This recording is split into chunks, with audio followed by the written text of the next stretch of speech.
Hi guys and welcome back to the channel Deepak Yadav Education. Welcome to the daily Hindu news and editorial analysis of 8th of August 2021. तो guys आज है तारीख 8 अगस्त 2021 और है Sunday. देखेंगे आज का the Hindu complete newspaper. The Hindu complete newspaper को एनालाइज करेंगे, बट लेक्चर में आगे बढ़ने से पहले अगर आप लोगों को ये कंप्लीट न्यूज़पेपर का पीडीएफ चाहिए तो क्या करना है, सबसे पहले डाउनलोड करना है टेलीग्राम और फिर जाकर सर्च बॉक्स में टाइप करना है Deepak Yadav education. As you can see guys आप लोगों को ये वाला चैनल मिल जाएगा, इस पर क्लिक करना और जाकर इस चैनल को ज्वाइन कर लेना। देखो अगर आप लोगों को इस तरीके से ये चैनल नहीं मिलता है तो नीचे डिस्क्रिप्शन बॉक्स में आप सभी लोगों को टेलीग्राम का लिंक दिया गया है, वो लिंक इसी चैनल का है। जैसे आप उस पर क्लिक करोगे ऑटोमेटिकली ये चैनल ओपन हो जाएगा, इसको जाकर ज्वाइन कर लेना। नाउ ज्वाइन करने से फ़ायदा क्या होगा, यहाँ पर आपको डेली बेसिस पर द हिंदू न्यूज़पेपर मिल जाता है, डेली करंट अफेयर के वीडियो का पीडीएफ मिल जाता है, डेली बहुत सारे डिजिटल नोट्स मिल जाते हैं और ये सारी चीज़ें मिलती हैं बिल्कुल फ्री में, तो जाकर इसको ज़रूर ज्वाइन करना। नाउ बढ़ते हैं आगे, और आगे बढ़ने से पहले हमेशा की तरह हम लोग अपने लेक्चर को एक मैप के क्वेश्चन के साथ स्टार्ट करेंगे। तो आज आप सभी लोगों को मैप में जाकर देखना है इक्वेटोरियल गिनी को, कहाँ पर है ये एग्जैक्टली लोकेटेड, इंडिया के कंपैरिजन में कहाँ पर है, अच्छे से मैप में देखना। फिर आकर नीचे कमेंट सेक्शन में टाइप करना, जिससे कि आप लोग इसको लंबे समय तक याद रख पाओगे। तो चलो शुरुआत करते हैं, बट शुरुआत करने से पहले मैं बता दूं आज का जो सेशन है ये बहुत ज़्यादा इंपॉर्टेंट होने वाला है, क्योंकि इसी वीडियो में जो हमारे पिछले एडिटोरियल्स छूट चुके थे उसको भी मैं यहाँ पर कवर करने वाला हूँ। तो आज संडे है, संडे को एडिटोरियल्स नहीं आते हैं, तो हमारा जो पिछला बैकलॉग है उसको हम यहाँ पे पूरा करेंगे। तो वीडियो बहुत इंपॉर्टेंट है, ज़रूर इसको देखना। नाउ यहाँ पे जो पहला आर्टिकल है आज का, जो कि संडे के न्यूज़पेपर में आया है, वो आप लोगों को सभी लोगों को कल ही मालूम चल गया होगा। अभी जो टोक्यो ओलंपिक्स 2020 चल रहे हैं, यहाँ पर हम लोग गोल्ड की खोज में थे। नाउ अब यहाँ पर एक तरीके से इंडिया के लिए गोल्ड आ चुका है, गोल्ड मेडल इंडिया ने जीत लिया है। वो जो गोल्ड मेडल लाने वाले व्यक्ति हैं वो हैं नीरज चोपड़ा, एक तरीके से जैवलिन थ्रोवर हैं और जैवलिन थ्रो के अंदर ही ये गोल्ड आया है। तो इन्हीं के बारे में यहाँ पर चर्चा देखने को मिल रही है, काफ़ी ज़्यादा मतलब एक तरीके से सेलिब्रेट किया गया है कल। और एक तरीके से आपको ये भी याद रखना है, ये इन्होंने जैसे यहाँ पर ये गोल्ड जीता, इसी के साथ ये पहले इंडियन बन चुके हैं जिन्होंने एथलेटिक्स के अंदर यहाँ पर ये गोल्ड मेडल लेकर आए हैं। उसी के साथ यहाँ पर इनके बारे में थोड़ी बहुत इन्फॉर्मेशन दी गई है, जैसे ही कहाँ से बिलोंग करते हैं, हरियाणा से बिलोंग करते हैं। उसके बाद इन्होंने और भी बहुत सारे मेडल्स अपने पास्ट ईयर्स के अंदर यहाँ पर जीते हैं। अगर हम बात करें अभी जो टोक्यो ओलंपिक्स 2021 के अंदर हुए हैं, खासकर अगर ये 2020 वाले ही हैं, क्योंकि 2020 में जो पोस्टपोन कर दिए गए थे तो उसकी वजह से यहाँ पर ये 2021 के अंदर हो रहे हैं, तो इसमें इन्होंने गोल्ड जीता। उसके बाद जो एशियन गेम्स हुए थे 2018 के अंदर, वहाँ पर भी इन्होंने गोल्ड जीता था। कॉमनवेल्थ गेम्स हुए थे 2018 के अंदर, उसमें भी इन्होंने गोल्ड जीता था। फिर उसके बाद एशियन एथलेटिक्स चैंपियनशिप हुआ था 2017 के अंदर, वहाँ पर भी गोल्ड जीता था। तो आप देख सकते हो इन्होंने बहुत सारे गोल्ड मेडल्स जीत रखे हैं। उसके बाद यहाँ पर जो एशियन जूनियर चैंपियनशिप है 2016 के अंदर, वहाँ पर इन्होंने सिल्वर जीता था।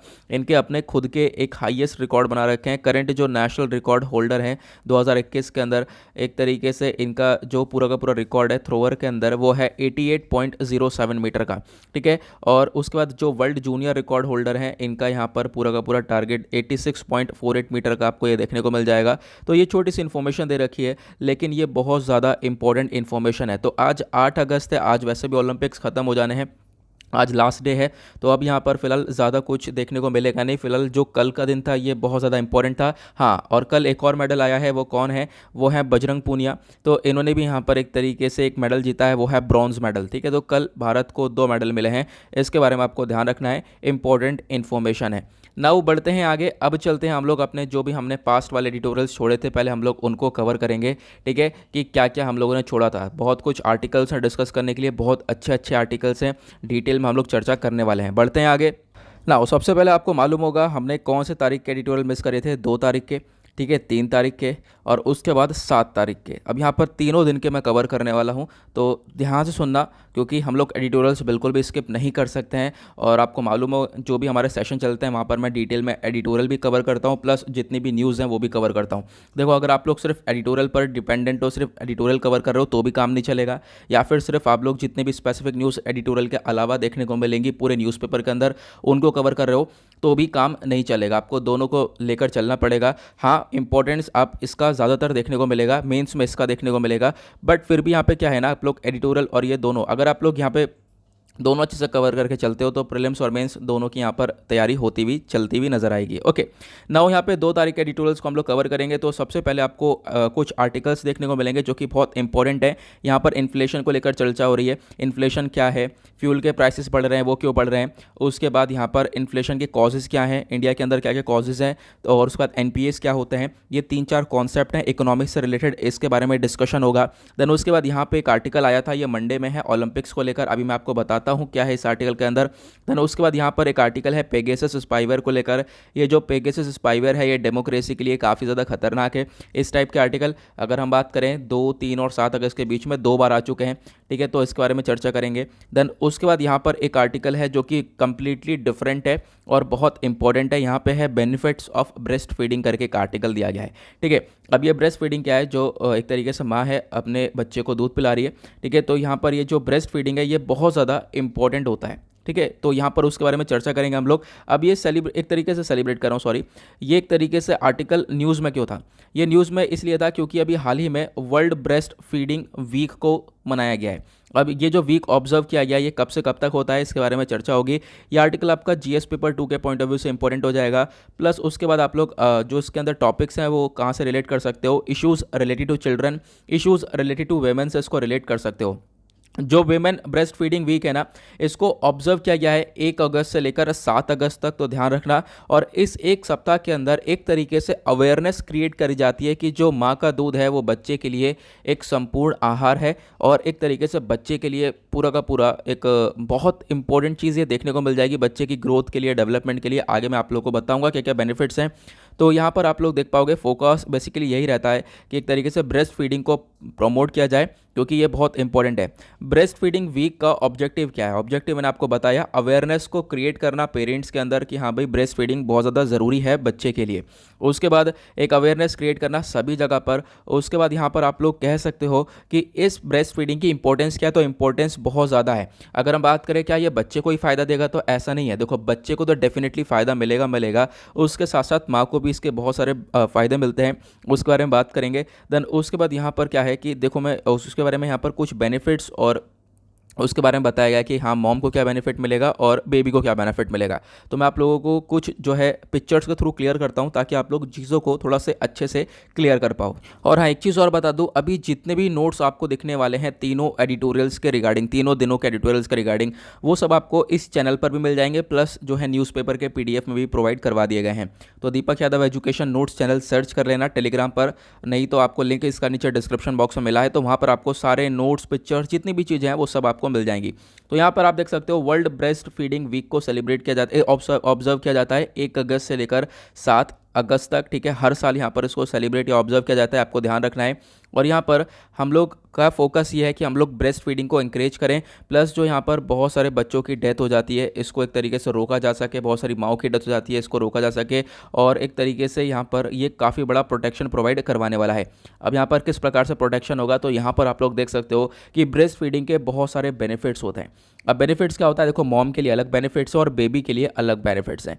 जो ब्रेस्ट मिल्क होता है एक तरीके से मदर का, जो मदर यहाँ पर दूध पिला रही है अपने बच्चे को, जिसने बच्चे ने जन्म लिया है, कम से कम यहाँ पर मिनिमम पीरियड बताया गया है 6 महीना। 6 महीने तक यहाँ पर बच्चे को दूध पिलाना ही पिलाना होता है क्योंकि वही उसके लिए एक तरीके से कंप्लीट न्यूट्रिशन के फॉर्म में देखा जाता है। ब्रेस्ट मिल्क के अंदर एक तरीके से बहुत सारे न्यूट्रिएंट्स देखने को मिलते हैं, परफेक्ट नेचुरल फूड होता है बेबीज़ के लिए जो कि बहुत ज़्यादा इंपॉर्टेंट होता है, ठीक है। और एक तरीके से यहाँ पर आप कह सकते हो कि एंटीबॉडीज़ होती हैं ब्रेस्ट मिल्क के अंदर जो कि बेबीज़ को हेल्प करते हैं कि बेबीज़ वायरस से, बैक्टीरिया से फाइट कर सकें। तो ये दूसरी इंपॉर्टेंट चीज़ हो जाती है। प्लस उसके बाद यहाँ पर आप देख सकते हो चिल्ड्रन जो कि यहाँ पर बच्चे होते हैं जिनको ब्रेस्ट फीड किया जाता है, एक तरीके से उनके अंदर इन्फेक्शन के चांसेस, एलर्जी के चांसेस, डायबिटीज़ के चांसेस या फिर रेस्पिरेटरी इन्फेक्शन के चांसेस बहुत ज़्यादा कम होते हैं क्योंकि वो बच्चा एक संपूर्ण आहार प्लस न्यूट्रिशियस फूड को ले रहा है। उसके बाद यहाँ पे बात करें, ये तो हमने बात करी कि बच्चे के लिए बेनिफिट है, उसके बाद मॉम के लिए भी यहाँ पर बहुत सारे बेनिफिट्स देखने को मिलेंगे रिगार्डिंग दिस ब्रेस्ट फीडिंग। वो क्या है कि जो मदर्स हैं यहाँ पर जो भी ब्रेस्ट फीडिंग एक तरीके से बच्चे को करवाती हैं, तो वो एक तरीके से आप कह सकते हो कि अपनी एक्स्ट्रा कैलोरीज जो हैं वो बर्न करती हैं। हैं, क्योंकि आपको मालूम होगा जब बच्चा जन्म लेता है, ठीक है, तो क्या है कि जो भी मदर है उसका उनका थोड़ा सा वेट वगैरह भी इंक्रीज हो जाता है। तो क्या होगा, ये जो ब्रेस्ट फीडिंग है वो मदर्स का थोड़ा वेट को कंट्रोल करने में मदद करेगा, जो एक्स्ट्रा कैलोरीज वगैरह हैं उनको बर्न करवाई जाती हैं, बर्न करवा देता है। उसके बाद यहाँ पे आप कह सकते हो कि ब्रेस्ट फीडिंग करवाने की वजह से जो ब्रेस्ट कैंसर होता है, ओवेरियन कैंसर होता है, ये बहुत ज़्यादा कम हो जाता है। उसके बाद और भी चीज़ें जैसे कि डिप्रेशन हो गया, ये बहुत कम हो जाता है। तो ये सारी चीज़ें देखने को मिलती हैं। प्लस उसके बाद एक बहुत इंपॉर्टेंट चीज़ ये है कि देखो मदर और बेबी के बीच में एक बॉन्डिंग क्रिएट होती है ब्रेस्ट फीडिंग की वजह से, ये भी बहुत सारी जगह पर प्रूवन है। तो ये सारी चीज़ें यहाँ पर देखने को मिलती हैं, ये सारे बेनिफिट्स हैं ब्रेस्ट फीडिंग के। उसके बाद अगर हम बात करें तो यहाँ पर कुछ और चीज़ें, कुछ और एक्स्ट्रा इन्फॉर्मेशन है। 7 खाने आपको अवॉइड करने होते हैं while breast feeding your baby, यानी जब भी यहाँ पर कोई मदर ब्रेस्ट फीडिंग कर रही है अपने बेबी को, तो उनको यहाँ पर ये फूड को अवॉइड करना ही करना होता है। यहाँ पे कुछ फूड दे रखे हैं जैसे कि स्पाइसी फूड हो गया, alcohol, peanuts, caffeine, chocolate, fish, और यहाँ पर पार्सले और पेपरमेंट, ये कुछ चीज़ें हैं। आई होप आप लोगों को ये अच्छे से क्लियर हो गया होगा, ठीक है। तो उसके बारे में यहाँ पे चर्चा की गई है। देन उसके बाद मैं आपको बता दूं आर्टिकल के अंदर क्या क्या बोला गया है। तो ये सारी चीज़ें हो गई आर्टिकल के अंदर जो जो बोला गया है। उसके बाद एक लैंसेट की स्टडी है, वो ये शो करती है कि बहुत सारा इन्वेस्टमेंट जो है वो ब्रेस्ट फीडिंग के अंदर हुआ है। और एक तरीके से आप कह सकते हो कि यहाँ पर एक तरीके से ब्रेस्ट फीडिंग है, ये कहीं ना कहीं इकोनॉमी के लिए बहुत ज़्यादा इंपॉर्टेंट हो सकती है, क्योंकि लगभग ये हर साल 8,20,000 बच्चों को बचा सकती है। तो आप समझ सकते हो कि एवरी ईयर यहाँ पर इतने बच्चों की जान बचाई जा सकती है और प्रिवेंट करता है ये ब्रेस्ट फीडिंग।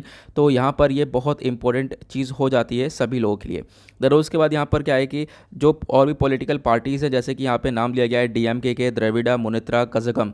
तो यहाँ पर जो पॉलिटिकल पार्टी है, इन्होंने प्रॉमिस किया अपने मैनिफेस्टो के अंदर, जैसे यहाँ पर ये पूरी तरह से पावर में आए तो यहाँ पे क्या होगा, तमिलनाडु के अंदर ये ब्रेस्ट फीडिंग को इंक्रीज़ कर देंगे। अभी 6 महीने तक बोला जाता है मिनिमम पिलाना ही चाहिए, तो उसको इंक्रीज़ करके 12 मंथ तक कर दिया जाएगा। उसके बाद जो पैटर्निटी लीव दी जाती है, पेरेंट्स को लीव दी जाती है, आपको मालूम होगा कि, तो इस लीव को भी बढ़ाया जाएगा ताकि जो है फोकस किया जा सके अच्छे से बच्चे के ऊपर। उसके बाद आप कह सकते हो कि ये मैंने आप लोगों को बता दिया है, जो लीव वगैरह है उसको थोड़ा सा इंक्रीज़ करने की बोला गया है। तो ऐसी चीज़ें यहाँ पर होनी भी चाहिए, ठीक है। तो ब्रेस्ट फीडिंग है जो इंपॉर्टेंट है, तो यहाँ पर हर सेक्टर को इसको प्रमोट करने की कोशिश करनी चाहिए, जिससे कि यहाँ पर बच्चे की जो ग्रोथ और डेवलपमेंट है वो पूरी तरह से प्रॉपरली हो सके। ओके, तो आई होप आप इसको समझ गए होंगे। यह है एक कंप्लीट आर्टिकल। यहाँ पे मैंने इस आर्टिकल के सारे एस्पेक्ट्स हिट कर लिए हैं, क्या फ़ायदे किसके लिए फ़ायदे हैं, किस वजह से है न्यूज़ में, ये सब कुछ हम लोगों ने कवर कर लिया है। उसके बाद बात करते हैं नेक्स्ट आर्टिकल की। तो यहाँ पे नेक्स्ट एडिटोरियल चर्चा करता है Pegasus a blemish on democracy को लेकर। तो सबसे पहले हम लोग समझेंगे पेगासस स्पाईवेयर क्या है, क्योंकि जितने भी एडिटोरियल हम डिस्कस करने वाले हैं इसको ही हम लोग डिस्कस करेंगे। इसके बाद आगे 2 एडिटोरियल और हैं पेगासस के रिगार्डिंग, तो उसका डिस्कशन नहीं होगा क्योंकि वो बिल्कुल सेम है, ठीक है। तो यहाँ पे मैं आपको बता देता हूँ ये पेगासस एग्जैक्टली क्या है, फिर उसके बाद हम लोग बात करने वाले हैं डेमोक्रेसी के बारे में, ठीक है। तो यहाँ पर मैंने कुछ और पिक्चर्स शेयर करी हैं, काफ़ी अच्छी पिक्चर्स हैं वो भी। तो ये सब जाकर आप लोग जहाँ पर Deepak Yadav education notes Telegram channel है वहाँ पे ज्वाइन कर सब कुछ ले सकते हो। सबसे पहले आपको ध्यान देना है ये पेगासस क्या है। पेगासस इस टाइप का आपको हॉर्स देखने को मिलता है जिसके बड़े बड़े विंग्स हैं, जिसके बड़े बड़े पंख हैं, ठीक है। ये होता है पेगासस। अब यहाँ पर इसका नाम दिया गया है इस स्पाईवेयर को। स्पाईवेयर क्या होता है, यानी कि जासूसी करना। तो इस स्पाईवेयर को इस पेगासस का नाम दिया गया है। ये वाला पिक्चर आप लोग देखो, बहुत इंटरेस्टिंग है। यहाँ पे क्या है, ये जो पेगासस स्पाईवेयर है ये क्या क्या कर सकता है। सबसे बड़ी बात, आपका ये मोबाइल फ़ोन है, मोबाइल फ़ोन के अंदर, आपके फ़ोन के अंदर जो पेगासस स्पाईवेयर है जासूसी के लिए ये सॉफ्टवेयर छोड़ा जा सकता है। किस किस माध्यम से, SMS के माध्यम से, व्हाट्सएप मैसेज, या फिर और भी चीज़ों के थ्रू यहाँ पर आपके फ़ोन के अंदर इसको इंस्टॉल किया जा सकता है। अब इंस्टॉल हो जाएगा तो आपके फ़ोन से बहुत सारी इन्फॉर्मेशन निकाल ली जाएगी। कौन कौन सी इन्फॉर्मेशन निकाल ली जाएगी वो यहाँ पे आप देख पा रहे होंगे। SMS हो गए, email, photos and videos, contacts, record calls, WhatsApp calls हो गए, व्हाट्सएप चैट्स हो गए, कैलेंडर एक्टिव, आपका जो माइक्रोफोन है उसको एक्टिवेट कर दिया जाएगा, कैमरा एक्टिवेट किया जा सकता है, GPS डेटा को, अपनी लोकेशन ट्रैक की जा सकती है। तो ये सारी चीज़ें पेगासस स्पाईवेयर के रिगार्डिंग देखने को मिलती है। पेगासस स्पाईवेयर क्या एग्जैक्टली मैंने आप लोगों को बता ही दिया है कि देखो इस स्पाईवेयर को जो बनाया है वो है इजराइल की एक कंपनी है NSO ग्रुप, उसने यहाँ पर इसको बनाया है। पहले ये इतना एडवांस नहीं हुआ करता था, बट आज के टाइम पर ये बहुत ज़्यादा एडवांस हो चुका है। ये एक तरीके से ज़ीरो क्लिक अटैक पर आ चुका है। ज़ीरो क्लिक अटैक का मतलब है, देखो मैं आपको दोनों के बीच में कंपैरिजन बताता हूँ। पहले पेगासस स्पाईवेयर में क्या होता था कि अगर किसी बंदे की जासूसी करनी है तो अगर उसके फ़ोन में यहाँ पर इस स्पाईवेयर को डालना है तो एक लिंक भेजना होता था। जब तक वो उस लिंक को क्लिक नहीं करेगा तब तक वो जो स्पाईवेयर है उसके फ़ोन में इंस्टॉल नहीं होगा। लेकिन अब क्या है, अब ये जीरो क्लिक अटैक की तरफ बढ़ चुका है कि आपको कुछ क्लिक करने की ज़रूरत ही नहीं है। बस अगर जिसके फ़ोन में भी यहाँ पर स्पाईवेयर इंस्टॉल करवाना हो उसका फ़ोन नंबर होना चाहिए, फ़ोन नंबर होगा, एक मिस कॉल मारी जाएगी और मिस कॉल के माध्यम से जो है वो पेगासस स्पाईवेयर भी उसके फ़ोन में इंस्टॉल हो जाएगा। देन उसके बाद वो सारी इन्फॉर्मेशन जो कि मैंने अभी आप लोगों को बताई थी, वो सारी इन्फॉर्मेशन वहाँ से निकाली जा सकती है। तो ये सारी चीज़ें यहाँ पर आपको देखने को मिल जाएगा। ओके, फिर उसके बाद यहाँ पे बोला गया है ये जो पेगासस स्पाईवेयर है इसकी वजह से आज के टाइम पर डेमोक्रेसी के ऊपर बहुत बड़ा प्रभाव देखने को मिला है। अब डेमोक्रेसी क्या है तो आपको मालूम होगा, कंट्री एक डेमोक्रेटिक कब है, जब यहाँ पर लोगों के पास पूरी की चॉइस है, लोग जो है आराम से इलेक्ट कर सकते हैं अपने जो भी यहाँ पर चाहते हैं गवर्नमेंट को लाना, आराम से इलेक्ट कर सकते हैं। ठीक है, फ्री एंड फेयर इलेक्शन होते हैं डेमोक्रेसी के अंदर। और उसके बाद हर एक जो एडल्ट सिटीज़न है उनके पास वोटिंग पावर्स हैं। जो डेमोक्रेटिक गवर्नमेंट है, जो इनके रूल्स होते हैं वो यहाँ पर आपको देखने को मिलेंगे कॉन्स्टिट्यूशन लॉज के अकॉर्डिंग, ये सारी चीज़ें देखने को मिलती हैं। बहुत सारे राइट्स होते हैं, सिटीजन्स के राइट्स होते हैं। तो कहीं ना कहीं इन सभी चीज़ों को बहुत बड़ा नुकसान है इस पेगासस स्पाईवेयर से, लोगों को एक तरीके से नुकसान है इस स्पाईवेयर से, क्योंकि लोगों की जासूसी की जा रही है। ऐसा हम लोगों ने देखा था कि एक रिपोर्ट है Amnesty International plus the Wire news agency है, इन्होंने यहाँ पर इसका खुलासा किया। ना अगर हम लोग बात करें इस पिक्चर के थ्रू, जो डेमोक्रेसी एग्जैक्टली वो क्या है, डेमोक्रेसी के अंदर बहुत सारे फंडामेंटल राइट्स होते हैं। आपके पास, मेरे पास, हम लोगों के पास हमारे कुछ फंडामेंटल राइट्स हैं। सोशल राइट्स है, इक्वालिटी है, सिविल लिबर्टीज़ हैं। ठीक है, एक तरीके से एक्सेस टू जस्टिस है। और उसके बाद आप कह सकते हो एक इफेक्टिव पार्लियामेंट, जुडिशल इंडिपेंडेंस। मतलब ये जो पिक्चर है ये डेमोक्रेसी के बारे में पूरी की पूरी चीज़ें बताता है। अब आप कह सकते हो कि जैसे कि जुडिशरी हमारी इंडिपेंडेंट रहती है, इफेक्टिव पार्लियामेंट होता है, मीडिया इंटीग्रिटी देखने को मिलती है, उसके बाद लोकल डेमोक्रेसी होती है, और भी सारी जगह पर आपको डायरेक्ट डेमोक्रेसी भी देखने को मिलेगी, इलेक्टोरल पार्टिसिपेशन होता है, उसके बाद क्लीन इलेक्शंस होते हैं। देखिए इलेक्शंस बिल्कुल यहाँ पर देखने को मिलते हैं, फ्री पॉलिटिकल पार्टीज होती हैं, इलेक्टेड गवर्नमेंट होती है, रिप्रेजेंटेटिव गवर्नमेंट होती है। तो ये सब कुछ आता है डेमोक्रेसी के अंदर। तो क्या है कि इस पेगासस स्पाईवेयर की वजह से क्या है, आज के टाइम पर डेमोक्रेसी के ऊपर बहुत ज़्यादा खतरा देखने को मिल रहा है। ऐसा यहाँ पर स्टेटमेंट देखने को मिलेगा इन शैली वालिया साहब का, और आप कह सकते हो उन्होंने इस आर्टिकल के अंदर इसी को लेकर चर्चा करी है। उसके बाद यहाँ पर मैं एक चीज़ और ऐड करना चाहूँगा, वो ये है, आपको मालूम होगा एक केस पुत्तस्वामी वाला केस हुआ था, जिस ऑर्डर के थ्रू यहाँ पे क्या लाया गया था, राइट टू प्राइवेसी को लाया गया था। तो कहीं ना कहीं इस एक तरीके से जो पेगासस स्पाईवेयर है इसकी वजह से हमारे एक और फंडामेंटल राइट का वायलेशन हो रहा है, वो है राइट टू प्राइवेसी। तो इसके बारे में यहाँ पर बोला गया कि राइट टू प्राइवेसी के ऊपर भी कहीं ना कहीं पूरी तरह से खतरा देखने को मिल जाएगा। ठीक है, ये छोटी सी इन्फॉर्मेशन है लेकिन इंपॉर्टेंट है। आपको इसी के रिगार्डिंग बहुत सारे आर्टिकल्स देखने को मिलेंगे। पेगासस स्पाईवेयर के बारे में मैं ऑलरेडी आप लोगों को काफ़ी बार पढ़ा भी चुका हूँ। उसके बाद बात करते हैं नेक्स्ट आर्टिकल की। तो यहाँ पे देखो ये क्या है ना, ये वाला आर्टिकल ओलंपिक्स को लेकर चर्चा करता है। देखो मैंने आप लोगों को बोला है कि ये जो आर्टिकल है, जो एडिटोरियल है, ये 2 तारीख का है। 2 तारीख को मंडे था, तो मंडे में हम लोग ये खोज रहे थे कि हमारे पास गोल्ड कब आएगा। लेकिन आज क्या है, आज है तारीख, आप कह सकते हो कि 8 अगस्त हो गया। तो आज जो है हमारे पास गोल्ड आ भी चुका है। तो उसके बारे में आप देख पाओगे कि हाँ, अब थोड़ा इसको पढ़ने का कोई फ़ायदा है नहीं, क्योंकि अब हमारे पास गोल्ड आ भी चुका है। यहाँ पर पहली बात ये बोली गई थी कि इंडिया अभी सर्च में है गोल्ड में, क्योंकि हमारे पास ब्रॉन्ज मेडल, सिल्वर मेडल आ रहे थे। नाउ अब यहाँ पर गोल्ड भी फाइनली आ चुका है, तो इस आर्टिकल को पढ़ने का कोई भी इंपॉर्टेंस है नहीं। उसके बाद एक एडिटोरियल यहाँ पर ये वाला देखने को मिला था, ये चर्चा करता था हायर इन्फ्लेशन के बारे में। यहाँ पर जो ये व्यक्ति हैं, ये जो ऑथर हैं, इन्होंने 4 कॉन्सेप्ट्स को समझाया है, एक तरीके से 3 कॉन्सेप्ट को समझाया है। वो यहाँ पर है इन्फ्लेशन, इन्फ्लेशन के कॉजेज़ क्या हैं, हाँ फ्यूल प्राइसेस क्यों बढ़ रहे हैं। उसके बाद यहाँ पर चौथा कॉन्सेप्ट इन्होंने यहाँ पर ये बताया एनपीएस का, या एनपीएस क्या होता है, नॉन परफॉर्मिंग एसेट्स क्या होते हैं। तो यहाँ पर इन चारों कॉन्सेप्ट्स को मैं अच्छे से क्लियर करने वाला हूँ, तो ध्यान से सुनना। पहले हम लोग समझेंगे इन्फ्लेशन एग्जैक्टली क्या होता है, कैसे वर्क करता है। यह आर्टिकल आपका जीएस पेपर 3 इकोनॉमी के पॉइंट ऑफ व्यू से इंपॉर्टेंट हो जाएगा। इन्फ्लेशन की बात करें तो इन्फ्लेशन को सीधा सीधा अगर हम हिंदी में बोले तो महंगाई बोला जाता है।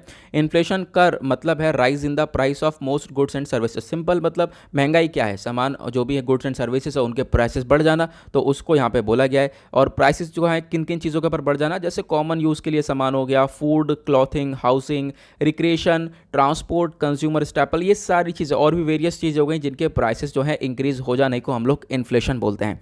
इन्फ्लेशन जो है एक तरीके से आप कह सकते हो आज के टाइम पर देखने को भी मिलेगा, जो रेट है वो अपना क्रॉस भी कर चुका है। ठीक है, अब यहाँ पर क्वेश्चन ये है कि चलो महंगाई को इन्फ्लेशन बोलते हैं, अब डिफ्लेशन किसको बोलते हैं। अगर मान लो आज के टाइम पर जो महंगाई है, ठीक है, महंगाई पहली बात सेट कैसे करते हैं, ये बहुत इंपॉर्टेंट चीज़ आपको ध्यान रखना है। महंगाई किस पर्पस पर देखी जाती है, जैसे कि आज के टाइम पर जो महंगाई है वो कितने % से कितने % के बीच में होनी चाहिए। तो वो होनी चाहिए एक तरीके से, इसको हम लोग बोलते हैं +-4। यहाँ पे एक सेकेंड गाइस। देखो जो महंगाई होती है ना उसको हम लोग 2 + - 4 करके यहाँ पर आज के टाइम पर मेजर करते हुए नज़र आते हैं कि जो एक तरीके से मैक्सिमम जो इन्फ्लेशन रेट होना चाहिए वो 6% होना चाहिए, और जो मिनिमम इन्फ्लेशन रेट होना चाहिए वो 2% होना चाहिए, इससे कम नहीं होना चाहिए। ठीक है, तो यहाँ पर ये चीज़ें हम लोगों को देखने को मिल जाती हैं। अब यहाँ पे क्या है कि आज के टाइम पर देखो, अगर आपका क्वेश्चन, हाँ हम लोग डिफ्लेशन की बात कर रहे थे, अब डिफ्लेशन कब होता है? मान लो आज के टाइम पर महंगाई सपोज 6% है, ठीक है। अब आपका कहना होगा ये तो महंगाई हो गई 6%, अब यहाँ पे क्या होगा, ये 3% हो गई, मतलब गिर गई है महंगाई, तो आप इसको डिफ्लेशन कहोगे, है ना? तो नहीं, यहाँ पर ये डिफ्लेशन नहीं है। डिफ्लेशन कब होगा? जब वो माइनस में चले जाएगा, नेगेटिव में चले जाएगा, तब वो डिफ्लेशन कहलाएगा, जहाँ पर चीज़ें सस्ती हो रही हैं। ठीक है, ये आपको देखने को मिल जाएगा। अब उसके बाद हम लोग बात करते हैं कि जो इन्फ्लेशन है भारत के अंदर, जो महंगाई है उसको किस प्रकार से मेजर किया जाता है। तो देखो, इन्फ्लेशन को मेजर करती है सेंट्रल गवर्नमेंट अथॉरिटी। उसके बाद यहाँ पर आप कह सकते हो बहुत सारा डेटा वगैरह लाया जाता है, और इंडिया के अंदर जो इन्फ्लेशन है वो बेसिकली दो मेन इंडिसेस के ऊपर मेजर किया जाता है। पहला है WPI होलसेल प्राइस इंडेक्स, जो कि होलसेल लेवल पर हम लोग देखते हैं कि हाँ महंगाई किस स्तर पर है। उसके बाद जो कंज्यूमर प्राइस इंडेक्स है, फिर कंज्यूमर के बेसिस पर यहाँ पर इस तरीके से यहाँ पर देखा जाता है कि हाँ महंगाई किस स्तर पर है। तो wholesale price index plus consumer price index, इन दोनों बेसिस पर हम लोग महंगाई को मेजर करते हैं, ये आप लोगों को ध्यान देना है। जो कंज्यूमर प्राइस इंडेक्स यहाँ पे कैलकुलेट किया जाता है कि जो अलग अलग कमोडिटीज़ हैं, अलग अलग उनके जो प्राइसेस हैं वो कैसे बढ़ रहे हैं, जैसे कि food, medical care, education, electronics, इन सब के ऊपर जो है यहाँ पर प्राइसेस जो हैं वो इंक्रीज़ हुए हैं। तो इन सब चीज़ों को मेजर किया जाता है। क्वेश्चन ये है, क्या क्या मेन कॉजेज़ हैं इन्फ्लेशन के, जो कि यहाँ पर आर्टिकल मॉथर ने बताया भी है। तो कॉजेज़ यहाँ पर क्या है? हाई डिमांड, यानी डिमांड बहुत ज़्यादा बढ़ जाएगी, प्रोडक्शन कम है। डिमांड बढ़ जाएगी, प्रोडक्शन कम है, तो ऑब्वियस सी बात है डिमांड बढ़ रही है तो महंगाई भी बढ़ जाएगी। तो ये चीज़ यहाँ पर देखने को मिल जाती है, डिमांड का इंक्रीज़ होना प्लस सप्लाई का कम हो जाना, प्रोडक्शन का कम होना। तो एक सबसे बड़ा रीज़न ये देखने को मिल जाएगा, जो कि जिसकी वजह से इन्फ्लेशन हम लोग को देखने को मिलता है। उसके बाद मैं आप लोगों को कुछ चीज़ें पिक्चर से क्लियर करवाऊंगा, जो कि आप लोगों को और ज़्यादा अच्छे से क्लियर होंगी। ठीक है, यहाँ पे एक सेकंड मैं आप लोगों को कुछ पिक्चर शेयर करता हूँ। यहाँ पे आप लोग देख सकते हो कि जैसे मैंने आपको बताया, डिमांड पुल इन्फ्लेशन, डिमांड बढ़ने की वजह से एक तो महंगाई हो जाएगी। उसके बाद कॉस्ट पुश इन्फ्लेशन है, जब क्या होगा, जब प्रोडक्शन हो रहा है, मान लो कोई गुड्स एंड सर्विस है, उसका प्रोडक्शन करते वक्त, मतलब उसको बनाते हुए अगर यहाँ पर महंगाई बढ़ जाती है, तो आप कह सकते हो अगर इंक्रीज़ हो जाएगा प्रोडक्शन के अंदर ही, तो फिर क्या होगा, वो महंगाई अपने आप ही इंक्रीज़ होती हुई नजर आएगी। उसके बाद बिल्ट इन इन्फ्लेशन होता है। बिल्ट इन इन्फ्लेशन क्या होता है? जो वर्कर्स होते हैं, जो भी काम कर रहे हैं, वो भी एक्सपेक्ट करते हैं हमारी सैलरी भी ग्रो हो जाए, ठीक है, हमारी सैलरी भी थोड़ी सी इंक्रीज़ हो जाए, ताकि हम लोग जो है इन्फ्लेशन से टारगेट कर सकें और अपनी जो है एक तरीके से लिविंग कॉस्ट को मेंटेन कर सकें। तो जब वर्कर्स डिमांड करते हैं कि हाँ हमारी मजदूरी भी थोड़ी बहुत बढ़नी चाहिए, तो उसको हम लोग बिल्ट इन इन्फ्लेशन बोलते हैं। तो ये तीनों कॉजेज आपको देखने को मिलेंगे जो कि इन्फ्लेशन के पीछे जिम्मेदार होते हैं। ओके, ये हो गया। देन उसके बाद यहाँ पे दो कॉन्सेप्ट और हैं कि हाँ जो फ्यूल के प्राइसेस हैं वो आज के टाइम पर इंक्रीज़ हो रहे हैं, पीछे उसके रीज़न क्या है? उसके पीछे का रीज़न देखो, आपको ये देखने को मिलेगा, इंडिया के अंदर जब हम क्रूड ऑयल को परचेज़ कर रहे हैं दूसरी कंट्रीज से, ऑयल एक्सपोर्टिंग कंट्री से, तो यहाँ पर सेंट्रल टैक्स भी लग रहा है, स्टेट टैक्स भी लग रहा है। तो यहाँ पर दोनों टैक्स ले रहे हैं, तो इसकी वजह से इसमें इंक्रीमेंट देखने को मिल रहा है, इसके प्राइसेस में इंक्रीमेंट देखने को मिल रहा है। उसके बाद दूसरा रीज़न ये है कि इंटरनेशनल लेवल पर जो भी एक्सपोर्टिंग कंट्रीज़ हैं, जैसे दुबई वगैरह हो गया, जो कि हम लोगों को क्रूड ऑयल को एक्सपोर्ट करते हैं, तो अब यहाँ पर क्या है कि जब ये क्रूड ऑयल को एक्सपोर्ट करेंगे, तो फिर इन लोगों के आसपास आपस में ही जो है, आप कह सकते हो जो भी अरब कंट्रीज़ हैं, यहाँ पर जो आपस में इनके डिस्प्यूट चलता रहता है। डिस्प्यूट आपस में नहीं कह सकते, एक तरीके से जो ऑयल के प्राइसेस है ना, वो आज के टाइम पर इंटरनेशनल स्तर पर भी बढ़ चुके हैं, उसकी वजह से भी यहाँ पर ये ऑयल के प्राइसेस इंक्रीज होते हुए नजर आएंगे। देन उसके बाद यहाँ पे एक कॉन्सेप्ट है एनपीएस का। ठीक है, एनपीएस क्या है? Non performing asset. Non performing asset का मतलब है कि देखो कोई बैंक है, बैंक ने एक तरीके से लोन प्रोवाइड करवाया है किसी इंडस्ट्रियलिस्ट को, इंडस्ट्रियलिस्ट के बेसिस पर ही बैंक चलता है। तो क्या है कि बैंक ने लोन दिया इंडस्ट्रियलिस्ट को, और इंडस्ट्रियलिस्ट ने लोन लेकर अपनी एक इंडस्ट्री को सेटअप किया। अब क्या है, इसने मान लो 100 करोड़ रुपए का लोन लिया था बैंक से। अब क्या करा, इंडस्ट्री को सेटअप कर लिया, अच्छे से चली नहीं इंडस्ट्री, ठप हो गई, सब कुछ बंद हो गया या आग लग गई, ऐसा कुछ देखने को मिला। तो क्या होगा, इसके 100 करोड़ रुपए पूरे डूब गए। अब इसके पास कुछ अमाउंट देने को है नहीं बैंक को, तो यहाँ पर ये वाला सिनेरियो क्रिएट हो जाता है नॉन परफॉर्मिंग एसेट के लिए। ठीक है, अब क्या है कि बैंक का कहीं ना कहीं तो नुकसान हुआ है ना इस चीज़ को लेकर, तो आप ज़्यादा से ज़्यादा क्या कर सकते हो, इंसॉल्वेंट डिक्लेयर कर सकते हो, ये चीज़ें हो जाती हैं। तो यहाँ पे क्या है कि तो ये सारी चीज़ें देखने को मिलती हैं, एक तरीके से जो एनपीए क्राइसिस है वो भी इंक्रीज़ होता हुआ नजर आएगा, जिसकी वजह से भी आज के टाइम पर इकोनॉमी के अंदर बहुत सारे प्रभाव, दुष्प्रभाव पड़ते हुए नजर आएंगे।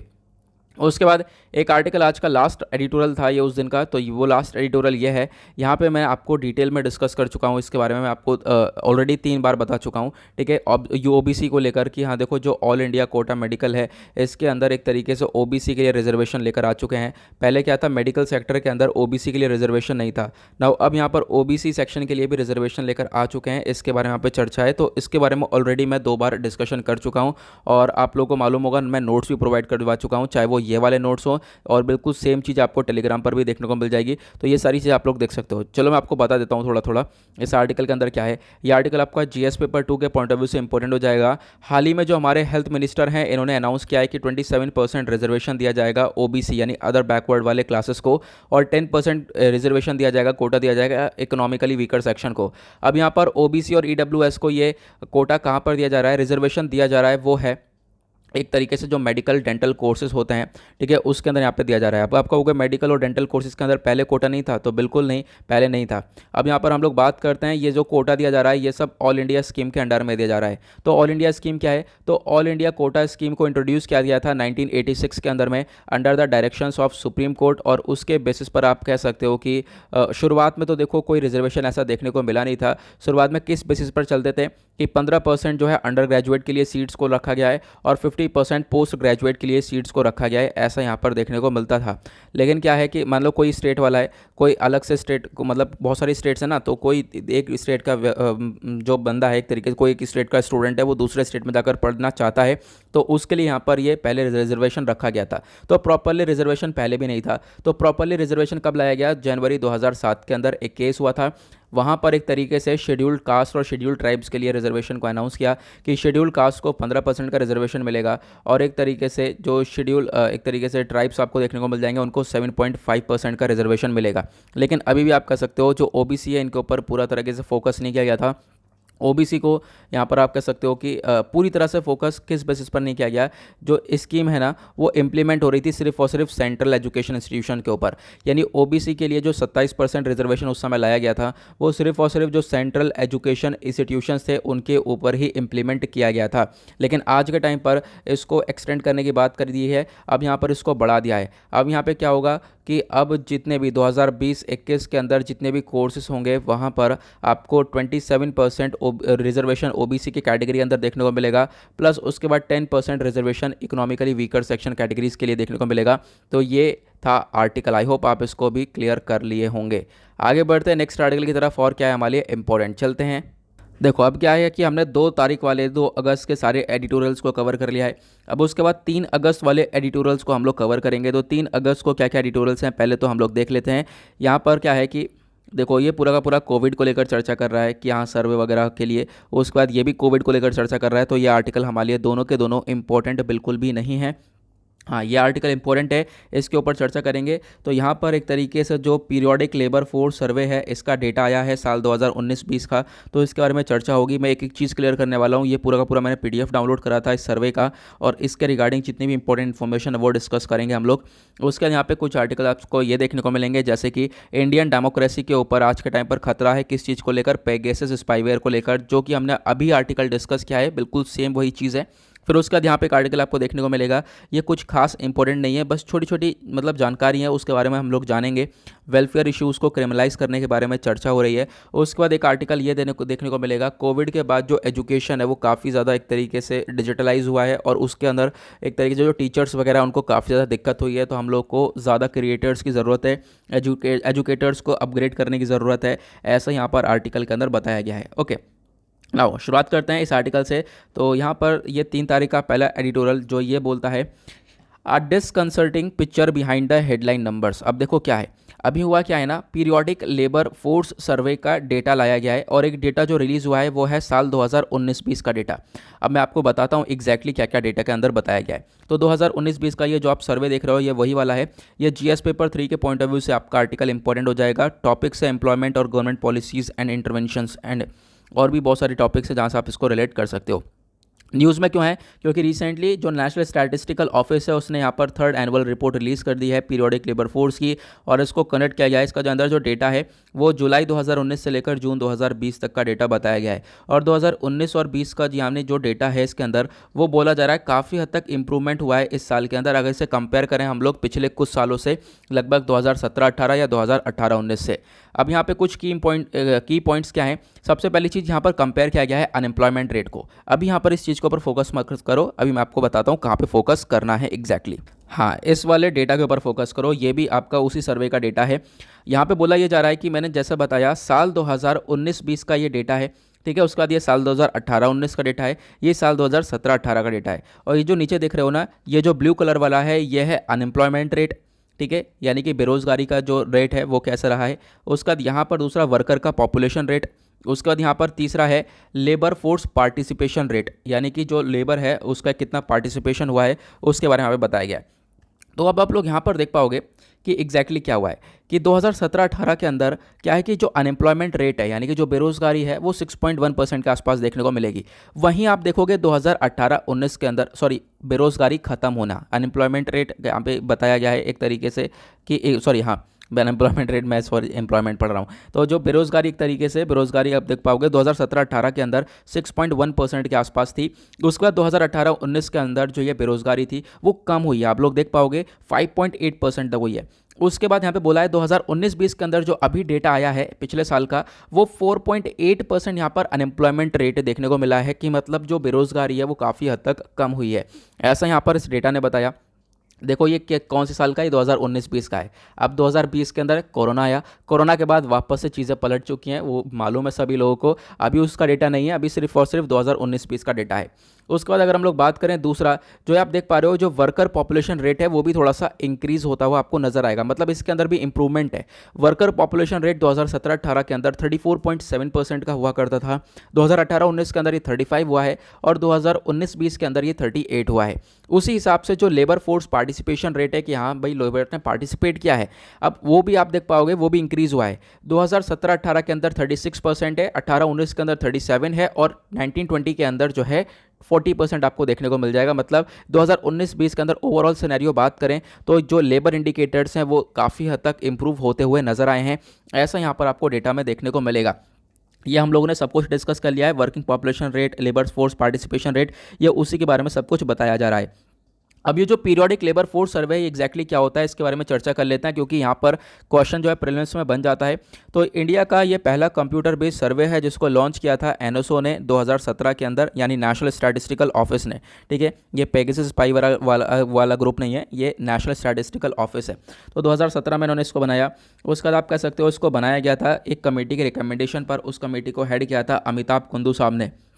उसके बाद यहाँ पे मेन जो फोकस किया जाता है, जो एक तरीके से एम्प्लॉयमेंट कंट्री के अंदर वो क्या है, ठीक है, अनएम्प्लॉयमेंट रेट क्या है, जो कि हम लोगों ने देखा है, वर्क लेबर फोर्स हो गया, और सॉरी यहाँ पे जो लेबर फोर्स पार्टिसिपेशन रेट हो गया, वर्कर पॉपुलेशन रेट हो गया, तो इन सब चीज़ों को मेजर किया जाता है।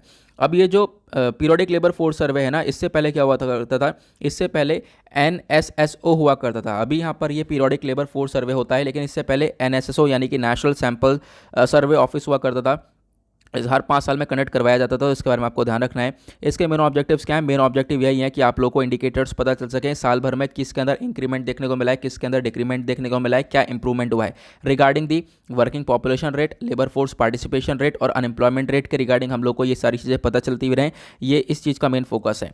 हाल ही में अगर हम बात करें तो क्या हुआ है, कोविड आया, कोविड की वजह से लॉकडाउन लगे, और लॉकडाउन की वजह से क्या है, अनएम्प्लॉयमेंट रेट वापस से इंक्रीज़ हुआ है। डेफिनेटली कोई यहाँ पर शक नहीं है, अनएम्प्लॉयमेंट रेट भी इंक्रीज़ हुआ है, इकोनॉमी भी डाउन हुई है, सब कुछ यहाँ पर बेकार देखने को मिला है। तो रिसेंटली गवर्नमेंट ने बहुत सारे इनिशिएटिव्स उठाए हैं अनएम्प्लॉयमेंट को टैकल करने के लिए। एक तरीके से हम लोग बात करें बेरोजगारी को खत्म करने के लिए सरकार ने बहुत सारे स्टेप्स उठाए हैं। वो क्या क्या है? सबसे पहला आत्मनिर्भर भारत अभियान चलाया है, जिसमें क्या होगा, हम लोग इंडियन इकोनॉमी को सपोर्ट करेंगे, अपनी कंट्री के अंदर प्रोडक्ट्स को बनाएंगे, कंट्री के अंदर प्रोडक्ट्स को बनाएंगे, कंट्री अपने पैरों पर खड़ी होगी। उसके बाद क्या है कि वहाँ पर जॉब्स वगैरह भी इंक्रीज होंगी, जॉब्स क्रिएट होंगी, तो फिर उसके बाद जो है लोग जो है आराम से एक तरीके से इकोनॉमी के अंदर कॉन्ट्रीब्यूट कर सकते हैं। उसके बाद दूसरा यहाँ पर इनिशिएटिव है सरकार का, वो है प्रधानमंत्री स्ट्रीट वेंडर्स आत्मनिर्भर निधि, जिसको हम लोग PM स्वनिधि बोलते हैं। यहाँ पर क्या है, जो गवर्नमेंट है वो एक तरीके से कुछ लोन्स, अफोर्डेबल लोन्स प्रोवाइड करवा रही है, जो भी स्ट्रीट वेंडर्स हैं, सड़कों पर रहने वाले, उनको यहाँ पर ये प्रोवाइड किया जा रहा है। उसके बाद साल 2020 के अंदर गवर्नमेंट ने एलोकेट किया लगभग 40,000 करोड़ रुपए मनरेगा के लिए। तो एमजी नरेगा के लिए अंदर आप कह सकते हो एम्प्लॉयमेंट वगैरह प्रोवाइड करवाया जाएगा, रोजगार दिया जाएगा लोगों को। उसके बाद गवर्नमेंट जो है आज के टाइम पर क्रेडिट गारंटीज दे रही है, एक तरीके से लोन लेने का फॉर्म में एक तरीके से उधार प्रोवाइड करवा रही है जो एमएसएमईज है, माइक्रो स्मॉल मीडियम एंटरप्राइजेस, ताकि जो है इनकी फंक्शनिंग बढ़ सके और उसके बाद ये भी हमारी इकोनॉमी के अंदर कहीं ना कहीं कंट्रीब्यूट कर सकें। उसके बाद लास्ट जो इनिशिएटिव है सरकार का वो है प्रधानमंत्री मुद्रा योजना। यहाँ पर जो है जो भी एंटरप्रेन्योर हैं उनको यहाँ पे फाइनेंशियल सपोर्ट दिया जा रहा है ताकि वो अपने छोटे छोटे एंटरप्राइजेस को स्टार्ट कर सकें और इकोनॉमी के अंदर कंट्रीब्यूट कर सकें।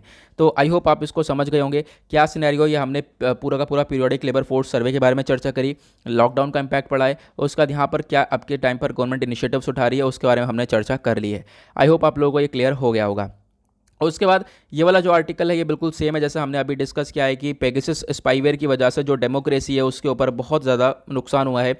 एक तरीके से डेमोक्रेसी के ऊपर बहुत बड़ा खतरा पहुंच चुका है, ऐसा यहाँ पे बोला गया है। देखो जो चीज़ें मैंने वहाँ पे बताई थी वो चीज़ें यहाँ पर भी बताई गई हैं कि देखो अभी जो केस पुट्टास्वामी केस हुआ था, अब यहाँ पर इस केस के बेसिस पर जो एक तरीके से आपका राइट टू प्राइवेसी को ऐड किया गया कि लोगों के पास राइट टू प्राइवेसी है, लोगों के पास पूरा पूरा हक है इस चीज़ को लेकर, प्राइवेसी को लेकर। तो लोग क्या कर सकते हैं, एक तरीके से लोगों की प्राइवेसी को कहीं ना कहीं खतरा देखने को मिलेगा इस पेगासस स्पाईवेयर से। ये सारी चीज़ें हम लोगों ने अभी ही डिस्कस करी हैं। उसके बाद एक आर्टिकल आपको ये देखने को मिलेगा, यहाँ पे छोटे छोटे आर्टिकल्स है ये जिसमें ज़्यादा कुछ इतनी खास इन्फॉर्मेशन देखने को मिलेगी नहीं। चर्चा ये हो रही है कि हम लोग को आज के टाइम पर ज़्यादा क्रिएटर्स की ज़रूरत है। जो एडुकेटर्स हैं उनको अपग्रेड करना पड़ेगा एक तरीके से अपना एंगेजमेंट जो टेक्नोलॉजी है उसके साथ, क्योंकि आज के टाइम पर हुआ क्या है, देखो पहले चीज़ें अच्छी चल रही थी। पहले आपको यहाँ पर ट्रेडिशनल यहाँ पर जो एजुकेशन है वो आपको देखने को मिल रहा था, सब कुछ सही चल रहा था। लेकिन कोविड की वजह से ये सब कुछ बेकार हुआ। कोविड की वजह से जो एक तरीके से बच्चों को भी ऑनलाइन आना पड़ा है प्लस टीचर्स को भी ऑनलाइन आना पड़ा है। अब बच्चे और टीचर्स दोनों को यहाँ पर बहुत ज़्यादा एक तरीके से प्रॉब्लम्स फेस करने को मिली हैं। खासकर अगर हम बात करें क्योंकि डिजिटल टेक्नोलॉजी की तरफ जैसे ही बढ़े हैं तो बहुत सारे परिवार बहुत सारे बच्चे ऐसे हैं जो कि अफोर्ड नहीं कर सकते हैं इस डिजिटल टेक्नोलॉजी को। ऑब्वियस ही बात है यहाँ पर मोबाइल फ़ोन चाहिए, इंटरनेट पैक चाहिए और भी वेरियस चीज़ें चाहिए। तो यहाँ पर बच्चों को फिर भी कम चीज़ें चाहिए, लेकिन जो टीचर है अगर उसको ऑनलाइन पढ़ाना है तो उसको और भी सारी चीज़ें चाहिए, एक लैपटॉप चाहिए, पेन टैबलेट चाहिए, बहुत सारी चीज़ें चाहिए जिसके थ्रू वो स्क्रीन पर पढ़ा सके और जो यहाँ से बच्चा पढ़ सके। और एक तरीके से आप कह सकते हो जो टीचर लगभग यहाँ पे पढ़ा रहा है 5, 10, 15, 20 साल से, जो ऑफलाइन पढ़ा रहा है, बोर्ड पर पढ़ा रहा है, अब वो अचानक से जिन्होंने लैपटॉप नहीं चलाया इतना तो वो लैपटॉप के आ रहे हैं। ठीक है, एक तरीके से उनको पेन टैबलेट चलाना नहीं आ रहा है, टेक्नोलॉजी के बारे में इतनी कोई जानकारी है नहीं, तो फिर उन टीचर्स को बहुत ज़्यादा दिक्कत होती हुई नज़र आ रही है। तो उसी चीज़ को लेकर बोला गया है कि हम लोग को ज़्यादा क्रिएटर्स की ज़रूरत है और एडुकेटर्स को हम लोग को अपग्रेड करना पड़ेगा और एक तरीके से एडुकेटर्स के लिए ट्रेनिंग प्रोवाइड करवानी पड़ेगी। इनको चीज़ें सिखानी पड़ेंगी। जो स्कूल वाले हैं वो हायर कर सकते हैं किसी भी यहाँ पर टेक्नीशियन को और वो जो है इन चीज़ों को सिखा सकता है। हफ्ते में एक दिन भी अगर यहाँ पर चीज़ें सिखाई जा सकें तो इसके अंदर बहुत ज़्यादा इंप्रूवमेंट देखने को मिलेगा। क्योंकि हम लोग देख रहे हैं कि आज के टाइम पर अभी स्कूल वगैरह खुल नहीं रहे हैं और उसके बाद जो यहाँ पर एक तरीके से जब टीचर्स को इतनी अच्छी तरीके से टेक्नोलॉजी के बारे में पता नहीं है तो एजुकेशन क्वालिटी ऑब्वियस सी बात है बहुत ज़्यादा डाउन देखने को मिल जाएगी। तो ये सारी चीज़ें देखने को मिलती हैं, तो उसी की वजह से एडुकेटर्स को यहाँ पर एक तरीके से रास्ता देखना पड़ेगा इनके लिए और इनका जो एंगेजमेंट है टेक्नोलॉजी के साथ इसको बढ़ाना पड़ेगा। कहीं ना कहीं हम लोग यहाँ पर इसके रिगार्डिंग हेल्प प्रोवाइड करवा सकते हैं, ऐसा यहाँ पर बोला गया। ओके, देन उसके बाद बढ़ते हैं नेक्स्ट आर्टिकल की तरफ। यहाँ पे एक जो एक तरीके से जो 3 तारीख का आखिरी एडिटोरियल था वो था क्रिमिनलाइजिंग वेलफेयर इशू के रिगार्डिंग। देखो यहाँ पे क्या है ना कि एक तरीके से जो भी वेलफेयर इश्यूज़ हैं उसके रिगार्डिंग क्रिमिनलाइज करना कोई इतना अच्छा ऑप्शन देखने को मिलेगा नहीं। यहाँ पर राइटर कहना चाहती हैं कि यहाँ पे देखो किस चीज़ को टारगेट किया गया है। टारगेट ये किया गया है, मान लो कोई भिखारी है, ठीक है, यहाँ पे देख पाओगे आप भिखारी को टारगेट किया गया है। जो बेगर्स हैं एक तरीके से जो होमलेस पीपल हैं उनको देखने को मिलेगा। वो जो ट्रैफिक के ऊपर आ जाते हैं और ट्रैफिक जहाँ पे लगता है एक तरीके से रेड लाइट हुई है, रेड लाइट होने के बाद आपके गाड़ी पर आ जाएंगे लोग पैसा मांगने के लिए, तो वो चीज़ें कहीं ना कहीं दिक्कत वाली क्रिएट करती हैं। एक तरीके से यहाँ पर आप कह सकते हो कि हम लोगों को कोई और उन लोगों के लिए रिगार्डिंग कोई सोल्यूशन देखना पड़ेगा, क्योंकि यहाँ पर क्या है उनके थ्रू कोविड भी फैल सकता है, ऐसा यहाँ पर राइटर ने बोला है। लेकिन मुद्दा किस चीज़ के ऊपर बात हो रहा है, मुद्दा ये हो रहा है कि अगर हम लोग बात करें तो हमने इन चीज़ों को जो बैगिंग वगैरह है वो कुछ लॉज ऐसे हैं जो कि इन भीख मांगने को भी क्रिमिनलाइज एक तरीके से कर रखा है, इसको प्रिवेंट कर रखा है। तो यहाँ पे जो कुछ लॉज आप कह सकते हो ऐसे यहाँ पे बनाए गए जो कि बिल्कुल भी सही नहीं है। बोला गया है in holding the criminalisation of बैगरी, यानी कि कोई भीख मांगता है तो उस वो भी यहाँ पर क्राइम है, किसके अंडर में, under the Bombay prevention of bagging act 1959। ठीक है, यहाँ पे आप देख पाओगे holding the criminalisation of bagging under the Bombay prevention of bagging act 1959, इसके अंडर में आपको देखने को मिलेगा। तो यहाँ पर एक तरीके से एक्ट जब बुलाया गया, इसके बाद 2018 के अंदर एक और केस हुआ और उस केस के अंदर आप कह सकते हो इस एक्ट को अनकॉन्स्टिट्यूशनल बोला गया कि देखो ऐसा बिल्कुल भी सही नहीं है कि हाँ आप लोग जो है बैगिंग को एक तरीके से क्रिमिनलाइज करो। तो ये बहुत ज़्यादा वेलफेयर इश्यूज़ ही देखने को मिलेगा। तो एक तरीके से आप कह सकते हो कि इसके रिगार्डिंग क्या है कि हम लोगों को थोड़ा सा अलग फोकस करना पड़ेगा, जो यहाँ पर बेगर्स हैं इनको अलग तरीके से ट्रीट करना पड़ेगा। ठीक है, ऐसा नहीं है कि हम लोग यहाँ पर उनको क्रिमिनलाइज करें। आप कह सकते हो कि अब यहाँ पर कोई भिखारी है, ठीक है, उसको यहाँ पर ये सारी चीज़ें क्रिमिनलाइज कर दी हैं कि हाँ अगर भीख मांगेगा तो उसको वो सब यहाँ पर उसको जेल में डाला जाएगा, ये सारी चीज़ें कर दी जाएंगी, ऐसा कुछ भी है। तो यहाँ पे क्या होगा, इससे चीज़ें बढ़ेंगी और जो एक तरीके से आप कह सकते हो उसने यही सोचना है कि यहाँ पर क्या है, मैं जेल में जाऊँगा भीख मांग के, तो इससे अच्छा मैं कुछ और काम करूँ, तो इससे वो बड़ा काम करेगा, इससे और बड़ा क्राइम करने की सोचेगा, चोरी डकैती करने की सोचेगा, और भी यहाँ पर दिक्कतें हो जाती हैं जो कि करने की वो सोचेगा, पैसा कहीं से कहीं खींचने की सोचेगा। क्योंकि क्या है कि देखो जेल में तब भी जाना, जेल में अब भी जाना है, क्राइम तब भी क्या है, क्राइम अब भी क्या है, तो इससे क्राइम को और ज़्यादा बढ़ावा देखने को मिलेगा। तो ये इन चीज़ों के ऊपर फोकस करना पड़ेगा। और ऐसे तो मैंने यहाँ पर सिर्फ बैगिंग का इशू बताया है, और बैगिंग के अलावा और भी बहुत सारे इशूज़ यहाँ पर बताए हैं राइटर ने। तो यहाँ पर क्या है, एक तरीके से जनरल सा आर्टिकल है, मतलब कुछ इतना एग्जाम पर्सपेक्टिव आर्टिकल नहीं है, तो जनरल सी इन्फॉर्मेशन है जो कि बतानी इंपॉर्टेंट थी, और आई होप आप लोगों को ये समझ में भी आ गई होगी। ठीक है, तो आप लोग भी क्या करा करो, जो भी यहाँ पर बैगर दिखे करे तो एक तरीके से देखो पैसा ही मांगते हैं, लेकिन पैसा वगैरह प्रोवाइड मत करवाया करो, यहाँ पे पूछ ले करो क्या क्या खाना है। तो एक तरीके से जो खाने की चीज़ें वो आप जितना आप कर सको खाने के लिए दे सको उतना यहाँ पर दे सकते हो। फिलहाल यहाँ पे पैसा वगैरह देना सही नहीं होता है, ये मेरा मानना है बिल्कुल। और उसके बाद बढ़ते हैं आगे, चलते हैं हम लोग नेक्स्ट एडिटोरियल सेशन के ऊपर, देखते हैं जो हमारे कल के एडिटोरियल्स के हुए थे, ये हमने 2 तारीख प्लस 3 तारीख दोनों तारीख के एडिटोरियल्स को कवर कर लिया है। नाउ अब आपने देखा होगा 2-3 को कवर कर लिया है, अब हम देखेंगे 7 अगस्त यानी कल की तारीख के जो सैटरडे को भी हमने कुछ एडिटोरियल स्किप कर दिए थे। तो देखो यहाँ पे आज मैंने सारी चीज़ें कंप्लीट कर दी हैं, आपकी जो भी बैकलॉग चल रहा था, कुछ दिक्कतें हो रही थी, और मतलब कि हाँ यार बहुत सारे लोग सपोर्ट भी करते हैं, बहुत सारे लोग सुना भी जाते थे, लेकिन कोई बात नहीं, मैं थोड़ा बहुत चीज़ों को इग्नोर कर लेता था कि यहाँ गलती हो रही है तो क्या, लेकिन कुछ हेल्थ इश्यूज़ थे जिसकी वजह से मैं चीज़ों को मेंटेन नहीं कर पाया। अब यहाँ पर मतलब थोड़ा बहुत बेटर फील हो रहा है, तो उसके बाद यहाँ पर रिकॉर्डिंग डेफिनेटली यहाँ पे लंबी हो रही रिकॉर्डिंग, लेकिन मुझे करनी पड़ रही है। दिक्कत तो हुई है, लेकिन यहाँ पर आप लोगों को भी दिक्कत ज़्यादा हुई है, तो उसके लिए मैं माफ़ी चाहूँगा। लेकिन फिलहाल यहाँ पे बैकलॉग कंप्लीट करने का पहला मुद्दा था, तो बैकलॉग मैंने यहाँ पे सारा कंप्लीट कर दिया है। तो यहाँ पे टेंशन बिल्कुल किसी बात की मत लिया करो कि हाँ हमारा कुछ आर्टिकल छूटा है, हमारा कुछ चीज़ें छूटी हैं तो वो कवर नहीं होंगी, तो ऐसी टेंशन बिल्कुल मत लिया करो। कवर वो मेरी जिम्मेदारी करने की, तो मैं उसे कहीं ना कहीं कवर कर ही दूंगा। ओके, तो ये सप्ताह बेसिकली थोड़ा सा दिक्कत में ही रहा है, तो फिर उस चीज़ को थोड़ा सा अवॉइड करना, और आई होप आने वाले टाइम पर ऐसी कुछ भी चीज़ें ना देखने को मिले। अब यहाँ पर ये वाला जो एडिटोरियल है इसके बारे में हमने कल ही डिस्कशन किया था, वो है रेट्रोस्पेक्टिव टैक्सेशन को लेकर। कल भी डिस्कशन किया था, परसों भी डिस्कशन किया था। तो क्या है रेट्रोस्पेक्टिव टैक्सेशन, ये क्यों है चर्चा में, इसके बारे में हम लोग जानेंगे। उसके बाद यहाँ पर नेक्स्ट आर्टिकल जो है हम लोग जिसके बारे में बात करने वाले हैं वो यह है डिजिटल ट्रांसफॉर्मेशन को लेकर एक आर्टिकल दिया गया है, इंपॉर्टेंट है। इस एडिटोरियल को काफ़ी अच्छी तरीके से डिस्कस करूंगा, सारे इंपॉर्टेंट पॉइंट्स निकाल कर, कि देखो आज के टाइम पर डिजिटल ट्रांसफॉर्मेशन एक बहुत इंपॉर्टेंट चीज़ है, प्लस कंट्री के इकोनॉमिक कॉन्ट्रीब्यूशन के अंदर भी काफ़ी हद तक आपको ग्रो होता हुआ नजर आएगा। अब क्या है, ये सिर्फ सैटरडे था, तो सैटरडे में बाकी एडिटोरियल्स आते नहीं, आप लोग देख पाओगे, तो ग्राउंड जीरो आता है। तो ये 2 ही आर्टिकल इंपॉर्टेंट थे कल के। अब हम बात करते हैं पहले रेट्रोस्पेक्टिव टैक्सेशन को लेकर। तो देखो हुआ क्या है, अभी यहाँ पर सरकार ने एक तरीके से गवर्नमेंट ने एक बिल पास किया है। अब वो जो बिल है वो लोकसभा के अंदर पास हुआ। अब उस बिल के अंदर बहुत सारे चेंजेस हुए हैं। अब वो चेंजेस क्या क्या हैं उसके बारे में हम लोग चर्चा करेंगे। तो सबसे पहले आपको ये आर्टिकल देखना है, ये आर्टिकल आपका जीएस पेपर 3 इकोनॉमी के पॉइंट ऑफ व्यू से इंपॉर्टेंट हो जाएगा, ठीक है। और साथ ही साथ और भी वेरियस टॉपिक्स हैं, उनसे आप लोग रिलेट कर सकते हो। चर्चा में क्यों है, क्योंकि रिसेंटली गवर्नमेंट ऑफ इंडिया ने इंट्रोड्यूस किया है एक बिल को। वो कौन सा है, टैक्सेशन लॉज अमेंडमेंट बिल 2021, इसको लोकसभा के अंदर इंट्रोड्यूस किया गया।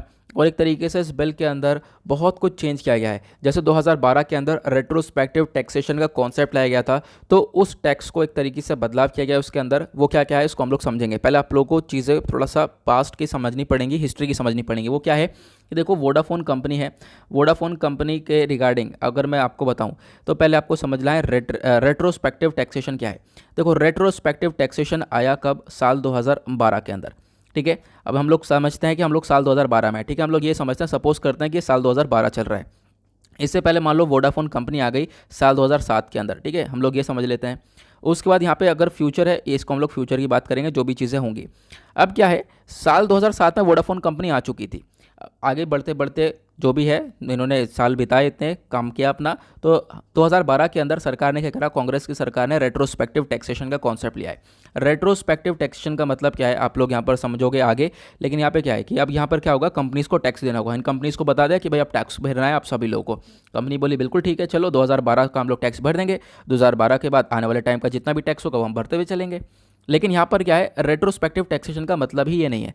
रेट्रोस्पेक्टिव टैक्सेशन का मतलब है कि आज का टैक्स, आने वाला टैक्स तो भरोगे ही भरोगे, साथ में आप लोग बैक वाला टैक्स भी भरोगे। बैक वाला मतलब कंपनी कब आई थी, साल 2007 के अंदर। साल 2007 से 12 के बीच में जो ये गैप है ना, इसके बीच में कहीं ना कहीं लूप होल्स थे जिसका यहाँ पे फ़ायदा उठाया है इन कंपनीज ने, ऐसा यहाँ पे बोला जाता है। तो ये जो गैप है ना, इस गैप का भी टैक्सेशन, जितने भी साल का यहाँ पे जो भी आपके साल होंगे, 7-8 साल, जितना भी टैक्स आपका हुआ है वो आपको पिछला टैक्स भी पे करना होगा, ऐसा यहाँ पर बोला गया है इस टैक्सेशन लॉ के अंदर। अब इस चीज़ की बहुत ज़्यादा आलोचना हुई, बहुत ज़्यादा क्रिटिसाइजेशन देखने को मिला। हुआ क्या कि ये चीज़ वोडाफोन के ऊपर ही नहीं देखने को मिली, ये उसके बाद एक पूरा का केस हो गया था केन एनर्जी कंपनी के ऊपर। केन एनर्जी कंपनी आपको देखने को मिलेगी, वो भी इंडिया के अंदर आई थी, तो उसके ऊपर भी रेट्रोस्पेक्टिव टैक्सेशन लगाया। उस कंपनी ने मना कर दिया कि हम पिछला टैक्स तो पे नहीं करेंगे, अगर आप आज का टैक्स ले रहे हो आपका टैक्स लो, आने वाले टाइम का टैक्स लो, लेकिन हम लोग पिछला टैक्स को दें। ठीक है, तो ये चीज़ें बिल्कुल गलत हैं, ऐसी यहाँ पर देखने को मिलती हैं। और उसके बाद क्या हुआ, जो केन एनर्जी है ये पहुँच गया इंटरनेशनल कोर्ट के अंदर, और वहाँ पर ये मुद्दा चला, और वहाँ पर इंडिया इस चीज़ के अंदर हार भी गया। अब आप कह सकते हो इंडिया की कहीं ना कहीं जो इमेज है वो इस चीज़ को लेकर काफ़ी हद तक डाउन हुई है कि हम लोग बैकवर्ड टैक्स ले रहे हैं। तो अब इसी चीज़ को अमेंड कर दिया गया है। अभी मॉनसून सेशन चल रहा है, बहुत सारे बिल्स पास हुए हैं, जो अभी यहाँ पर लॉ को पास किया गया है। इसके अंदर इसी चीज़ के अंदर बदलाव किया गया है। बदलाव क्या है कि अब से क्या होगा कि मान लो कोई कंपनी आने वाले टाइम पर इस्टेब्लिश होती है, तो वो कंपनी कोई इस्टेब्लिश हो गई तो फिर क्या होगा, एक तरीके से जो भी उसका टैक्सेशन होगा, या फिर मान लो जो टैक्सेशन लिया जाएगा, रेट्रोस्पेक्टिव टैक्सेशन लगेगा, वो 2012 से ही लागू होगा। 2012 से पहले का टैक्स नहीं लिया जाएगा। मान लो कोई कंपनी है वो 2012 से पहले आई थी और उसने चुपचाप, सीधी सादी कंपनी, उसने सारा टैक्स दे भी दिया है पिछला भी, और फिर वो रेगुलर टैक्स पे कर रहा है। तो अब क्या होगा, जिसने पहले का टैक्स दे दिया है तो वो जो टैक्स है वो पिछला वाला उस कंपनी को वापस कर दिया जाएगा जिसने ऑलरेडी यहाँ पर भुगतान कर दिया है उन टैक्स का। ठीक है, वो वापस कर दिया जाएगा, आपको ध्यान रखना है, इस पर कोई इंटरेस्ट नहीं दिया जाएगा, लेकिन वो सब वापस कर दिया जाएगा, ऐसा यहाँ पे बोला गया है। सब कर रहे हैं अपनी इमेज को बचाने के लिए, ये चीज़ हम लोग को देखने को मिलेगी। तो 2007 के अंदर यहाँ पर वोडाफोन आया, तो ये सारी चीज़ें आप लोग देख सकते हो, मैंने ये सारी चीज़ें एग्जैक्टली आपको बता दी है क्या क्या हुआ है। ठीक है, बहुत ही सिंपल शब्दों में मैंने ये चीज़ें बता दी हैं। उसके बाद मैंने केन एनर्जी के बारे में बताया। केन एनर्जी जो कि आपको योगी कंपनी देखने को मिलेगी, ये एक तरीके से यहाँ पे पहुँच गया इंटरनेशनल लेवल पर, कोर्ट पर यहाँ पर मुद्दे को घसीटा, और उसके बाद यहाँ पर आप कह सकते हो कि जो है इंडिया इस केस को हारा। उसके बाद यहाँ पर ये जो पूरा का पूरा लॉ है ना, इसके अंदर अमेंडमेंट क्या हुआ है, ये जो चेंजेस हुए हैं इस बिल के अंदर, वो ये है कि जो टैक्स जो है रेस किया जाएगा, वो एक तरीके से, अगर मान लो मई 2012 से पहले किसी का टैक्स लिया गया है तो एक तरीके से वो नलीफाई होगा, वो टैक्सेशन नहीं माना जाएगा, और जिसका टैक्स लिया गया है उसको यहाँ पर वो वापस कर दिया जाएगा, ऐसा यहाँ पर देखने को मिला है। बिल का बहुत बड़ा इंपॉर्टेंस था क्योंकि यहाँ पर बहुत ज़्यादा विवाद चल रहा था, प्लस जो है हमारे दूसरी कंट्री के साथ रिलेशन ख़राब हो रहे थे, खासकर इन्वेस्टमेंट को लेकर। तो इन्वेस्टमेंट फ्रेंडली बिजनेस एनवायरनमेंट हमारा अब के टाइम पर ग्रो होता हुआ नजर आएगा इस चीज़ को लेकर, और इससे जो है इंडिया के अंदर जो ईज़ ऑफ डूइंग बिजनेस वाला कॉन्सेप्ट है ना, वो इंक्रीज़ होगा, जो है बिजनेस करना काफ़ी ज़्यादा आसान होगा। ये था रेट्रोस्पेक्टिव टैक्सेशन का कॉन्सेप्ट। आई होप आप लोग इसको समझ गए होंगे अच्छे से, यहाँ पर क्या क्या चर्चा हुई है। उसके बाद नेक्स्ट आर्टिकल में बात हो रही है जो साउथ एशिया का एमर्जिंग डिजिटल ट्रांसफॉर्मेशन है उसको लेकर। मतलब ये क्या है, मतलब ये देखो कोविड-19 ने क्या कर दिया है कि आज के टाइम पर जो डिजिटलाइजेशन है वो इंक्रीज़ हो चुका है। ठीक है, खासकर बात करें चाहे वो एजुकेशन सेक्टर हो या हर चीज़ हो, वहाँ पर इंक्रीज़ हुआ है। और एग्जांपल दिया गया नेपाल का, नेपाल के अंदर यहाँ पर रिकॉर्ड किया गया लगभग 11% से इंक्रीमेंट देखने को मिला है ब्रॉडबैंड इंटरनेट यूज़र्स के अंदर, मतलब लोगों ने वाईफाई लगवाया है। ठीक है, मैं नेपाल तो घूम के आया था पर्सनली, अगर मैं बताऊँ वहाँ पर वाईफाई पहले से ही बहुत ज़्यादा है सभी के पास, और मैं नेपाल काफ़ी बार जा चुका हूँ, मैं जाता रहता हूँ। तो अगर हम लोग बात करें तो वहाँ पर मैंने खुद देखा है कि जो वाईफाई यूज़र्स हैं वो ज़्यादातर देखने को मिले, क्योंकि वहाँ पे जो इंटरनेट पैक है ना, जो हम लोग पैक करवाते हैं, इंटरनेट रिचार्ज करवाते हैं पर मंथ का, कि यहाँ 1 GB मिल रहा है, वो बहुत ज़्यादा महंगा है, वहाँ पे बहुत ज़्यादा कॉस्टली है। वहाँ पे इंटरनेट चलाना, एक तरीके से अगर हम बात करें पर मंथ का इंटरनेट चलाना, तो वो बहुत महंगा 4-5 हज़ार का बैठ जाएगा। ठीक है, सेम से अगर हम लोग चलाएंगे तो वहाँ बहुत कॉस्टली है, उसकी वजह से वो वाईफाई बहुत इफेक्टिव पड़ जाता है। ठीक है, 1000 1,500 का यहाँ पे महीने का खर्चा आता है, तो वाईफाई वहाँ पे काफ़ी ज़्यादा इफेक्टिव होता है। तो अगर हम बात करें तो कोरोना के बाद जैसे जैसे डिजिटलाइजेशन इंक्रीज़ हुआ है, उसके बाद जो वाईफाई या ब्रॉडबैंड यूज़र्स हैं वो भी इंक्रीज़ हुए हैं। नो डाउट यहाँ पर ये चीज़ें देखने को मिलेंगी। उसके बाद छोटी छोटी चीज़ें भी आप लोग देख पाओगे आज के टाइम पर डिजिटलाइज हो चुकी हैं, जैसे कि अभी नेशनल डिजिटल हेल्थ मिशन को लॉन्च किया गया। ठीक है, जो हेल्थ ID कार्ड बनाया जाएगा, उसके अंदर जितनी भी इंफॉर्मेशन है व्यक्ति की, जो जो बीमारियाँ हुई हैं वो सब रिकॉर्ड करी जाएंगी। ये सारी चीज़ें यहाँ पर देखने को मिली हैं। अब हम बात करते हैं एडिटोरियल के कुछ इंपॉर्टेंट चीज़ों के ऊपर। आज के टाइम पर साउथ एशिया के अंदर बहुत सारे टेक्नोलॉजिकल चैलेंजेस देखने को मिले हैं। टेक्नोलॉजिकल चैलेंजेस के अंदर अगर हम बात करें, बहुत सारे कॉमन चैलेंजेस हैं, जैसे कि क्लाइमेट चेंज हो गया, नेचुरल डिजास्टर, पॉवर्टी, इलिटरेसी। इन सब की वजह से जो आप कह सकते हो, कभी यहाँ पर क्लाइमेट चेंज की वजह से दिक्कत आ गई, नेचुरल डिजास्टर्स आ गए, गरीबी आ रही है, तो इसकी वजह से भी यहाँ पर कोई ना कोई कंट्री काफ़ी हद तक पीछे रह जाती है। ऐसा यहाँ पर देखने को मिलता है। अब इन सब इशूज़ की वजह से डिजिटल डिवाइड हो रहा है। डिजिटल डिवाइड मतलब अगर हम बात करें, जो वर्ल्ड के पुअर कंट्रीज़ है, जो गरीब कंट्रीज़ है, वो काफ़ी पीछे पछाड़ चुकी हैं, पीछे हो चुकी हैं। और अगर हम बात करें दूसरी जो रिचर सेक्शन की कंट्रीज़ है, वो काफ़ी हद तक आगे निकल चुकी हैं डिजिटल सेक्टर के अंदर। तो ये डिजिटल डिवाइड काफ़ी हद तक बढ़ता हुआ नजर आएगा। यहाँ पर अगर हम बात करें, अगर दुनिया का जो सेकंड लार्जेस्ट ऑनलाइन मार्केट है वो इंडिया, और इंडिया के अंदर जो 50% इंडियन पॉपुलेशन है वो विदाउट इंटरनेट रहती है। तो आपको देखना यह है कि मतलब इतना कुछ होने के बाद भी हम लोग 50% हमारी पॉपुलेशन विदाउट इंटरनेट है। उसके बाद आप कह सकते हो बांग्लादेश के अंदर 59% जो पॉपुलेशन है वो विदाउट इंटरनेट है। पाकिस्तान के अंदर 65% पॉपुलेशन विदाउट इंटरनेट है, वो भी आज के टाइम पर 2021 जैसे ज़माने के अंदर, जहां पर सब कुछ एक तरीके से डिजिटलाइज हो चुका है। और उसका अगर हम बात करें, वेमेन और चाइल्ड को बिल्कुल अलग ही फेंक दिया जाता है। तो वेमेन और चाइल्ड को यहाँ पर एक तरीके से कोई भी सपोर्ट नहीं मिलेगा, चाहे वो मॉनेटरी हो, हेल्थ असिस्टेंस हो, इन स्कीम्स की सारी चीज़ें हों। उसके बाद अगर हम लोग बात करें तो अभी आज के टाइम पर ये इनफैक्ट ये बात तो हटाओ, अगर हम बात करें कॉलेज की, जो स्कूल्स वगैरह बंद हुए हैं, इसमें क्या हुआ है, बच्चियों को यानी कि जो गर्ल्स हैं, गर्ल चाइल्ड है, इनको पूरी तरह से स्कूल से विड्रॉ करवा दिया है। मतलब अब यहाँ पर स्कूल जाएंगी नहीं। और जो चाइल्ड मैरिज है वो यहाँ पर कोविड के अंदर, लॉकडाउन के अंदर बहुत ज़्यादा बढ़ती हुई नजर आई हैं। ये सारी चीज़ें यहाँ पर देखने को मिली हैं। तो ये चीज़ें यहाँ पर कहीं ना कहीं बहुत बड़ी दिक्कत क्रिएट करती हुई नजर आती हैं। उसके बाद यहाँ पर अगर हम बात करें, इन सब चीज़ों की वजह से, मान लो कोई गरीब नेशन है, तो वहाँ पर इन टेक्नोलॉजिकल गैप की वजह से एक बहुत बड़ा गैप देखने को मिलता है डिजिटल सोल्यूशन के अंदर। गरीब कंट्री गरीब ही रह गई, और एक तरीके से जो अमीर कंट्री है वो आप देख पाओगे कहाँ से कहाँ डिजिटल सेक्टर को लेकर पहुंच गई है। ऐसी चीज़ें यहाँ पर देखने को मिल जाती है। तो कहीं ना कहीं इसके अंदर गैप देखने को मिलता है। उसके बाद यहाँ पे अगर हम बात करें, जो डिजिटल ट्रांसफॉर्मेशन है, इसका क्या रोल है आज के टाइम पर। देखो, किसी भी एरिया को डेवलप करने के लिए, किसी भी रीजन को, किसी भी कंट्री को डेवलप करने के लिए डिजिटल ट्रांसफॉर्मेशन का बहुत बड़ा रोल देखने को मिलेगा। ठीक है, सबसे पहले अगर हम लोग बात करें, सबसे पहला यह है कि देखो, ये जो डिजिटल ट्रांसफॉर्मेशन है, ये बहुत बड़े बड़े गैप हैं उसको बढ़ सकता है। आर्टिफिशियल इंटेलिजेंस हो गया, internet of things, big data, इन सब चीज़ों के ऊपर काम किया जाएगा, तो ऑब्वियस सी बात है रीजन के अंदर थोड़ा बहुत डेवलपमेंट देखने को मिल जाएगा। अगर हम बात करें, बैंकिंग से लेकर मैन्युफैक्चरिंग, रिटेल, सब जगह पर आज के टाइम पर डिजिटल टेक्नोलॉजी का इस्तेमाल हो रहा है, और इससे यहाँ पर ऑब्वियस ही बात है डेवलपमेंट एजेंडा बढ़ेगा। उसके बाद अगर हम बात करें ई कॉमर्स की, तो आज के टाइम पर ई कॉमर्स भी पोस्ट पैंडमिक के बाद, जो पूरे साउथ एशियन नेशन है, साउथ एशिया के अंदर जितनी भी कंट्रीज़ हैं, उनके अंदर ये सब चीज़ों की ग्रोथ देखने को मिली है। बिजनेस अपॉर्चुनिटीज़ इंक्रीज होंगी। इंडिया के अंदर अगर बात करें, जो ई कॉमर्स है वो 2030 तक मिलियंस ऑफ जॉब्स क्रिएट करने वाला है, और 2026 तक भी यहाँ पर बहुत सारी जॉब्स, बहुत सारा अमाउंट यहाँ पे क्रिएट होने वाला है। और ये अगर हम लोग बात करें, तो अगर किसी भी कंट्री के अंदर डिजिटलाइजेशन के ऊपर थोड़ा सा फोकस किया जाए, चाहे वो पुअर कंट्रीज हो, चाहे वो रिचर सेक्शन कंट्रीज हो, वहाँ पर गरीबी को भी कम किया जा सकता है, जॉब्स को भी क्रिएट किया जा सकता है। तो ये चीज़ें यहाँ पर देखने को मिलती है। एग्जाम्पल आपको देखने को मिलेगा एशियन इकोनॉमीज़ का। एशियन इकोनॉमीज़ एक टाइम पर सिंगापुर, जापान कैसी कंट्रीज़ हुआ करती थी, लेकिन यहाँ पर जिस प्रकार से डिजिटलाइजेशन हुआ है इन कंट्रीज़ का, जैसे कि सिंगापुर, जापान, साउथ कोरिया, तो चीज़ें बदल चुकी हैं। आज के टाइम पर ये कंट्रीज़ जो हैं ग्लोबल टेक्नोलॉजिकल हब के अंदर काउंट होती हैं। तो ये चीज़ें आप लोग देख पाओगे। उसके बाद यहाँ पे क्या है कि आप देख पाओगे, चाइना तो अलग ही लेवल पर खेल रहा है डिजिटल सिस्टम के अंदर। आज के टाइम पर अपनी सारी चीज़ें उन्होंने अपनी खुद की निकाल दी हैं। इनफैक्ट डिजिटल करेंसी भी अपनी खुद की निकाल दी है, सारे ऐप्स इनके अपने खुद के हैं। तो मतलब आप कह सकते हो कि चाइना डिजिटल सेक्टर के अंदर काफ़ी आगे आज के टाइम पर निकलता हुआ नजर आएगा। अब यहाँ पर इसका वे फॉरवर्ड क्या है, देखो वे फॉरवर्ड यह है, चाहे वो कोई सी भी कंट्री हो, यहाँ पर उसको ज़रूरत है अपना जो डिजिटल इंफ्रास्ट्रक्चर है उसको और ज़्यादा मजबूत करने की। डिजिटल इंफ्रास्ट्रक्चर मजबूत होगा तो बहुत सारे गैप्स फिल होते हुए नजर आएंगे, पॉवर्टी कम होगी, और भी जॉब्स क्रिएट होंगी, प्लस जो है डिजिटल स्किल्स भी इंक्रीज होती हुई नजर आएंगी। उसके बाद इंडिया को अकेले ज़रूरत है यहाँ पर इन्वेस्टमेंट की। देखो ऑब्वियस सी बात है, डिजिटल सेक्टर के अंदर ग्रो होना है तो यहाँ पर इन्वेस्टमेंट की भी ज़रूरत है।